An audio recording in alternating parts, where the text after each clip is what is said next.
शिवसेना पक्षप्रमुख उद्धव ठाकरे यांच्या आदेशाने युवासेना प्रमुख आदित्य ठाकरे यांच्या मार्गदर्शनाखाली तसेच माजी खासदार शिवसेना नेते राजन विचारे यांच्या सूचनेनुसार जिल्हाप्रमुख केदार दिघे यांच्या नेतृत्वाखाली ठाण्यातील जांभई नाका चिंतामणी चौकात कळव्यातील शिवाजी चौकामध्ये शिवसेनेतर्फे शहीदांना श्रद्धांजली अर्पित करून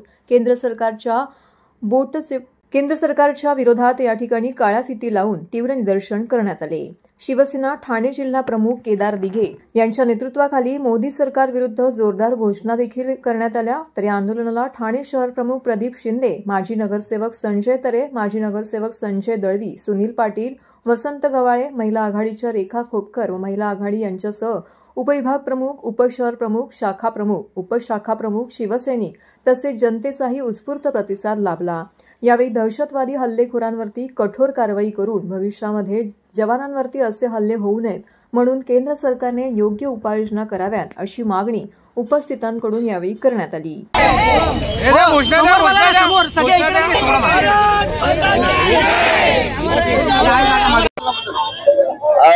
आपण बघू शकाल 8 दिवसामध्ये 9 जवान जर का डोडा या जिल्ह्यामध्ये शहीद होतात, हे या देशाचं दुर्दैव आहे।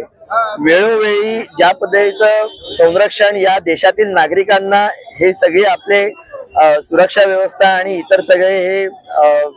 जे शहीद झालेले जवान आहेत, जे वीर जवान आहेत, ते जर का करत असतील तर त्यांच्या बाबतीत ठोस पावलं हे केंद्र सरकार घेणार आहे का, असा हा मोठा प्रश्न आहे। अनेक जर का उपाययोजना तुम्ही आणताय, जम्मू काश्मीरमध्ये नवीन नवीन लॉ इम्प्लिमेंट करताय, पण हे सगळं केंद्र शासनाने केल्यानंतर जर का असे घुसपेट येत असतील आणि आपल्या जवानांना जर का ठार मारण्याचा प्रयत्न करत असतील, असे भ्याड हल्ले करत असतील, तर त्याचा विरोध आम्ही इकडे करतोय। आणि आम्हाला असं वाटतं जर का केंद्र शासन आणि त्याचबरोबर संरक्षण मंत्रालय जर का ठोस पावलं नसेल उचलत, ते लोक जर का या दहशतवाद्यांच्या विरुद्ध जर का कोणती ठोस कारवाई नसेल करणार, तर त्यांनी ताबडतोब राजीनामे द्यावे।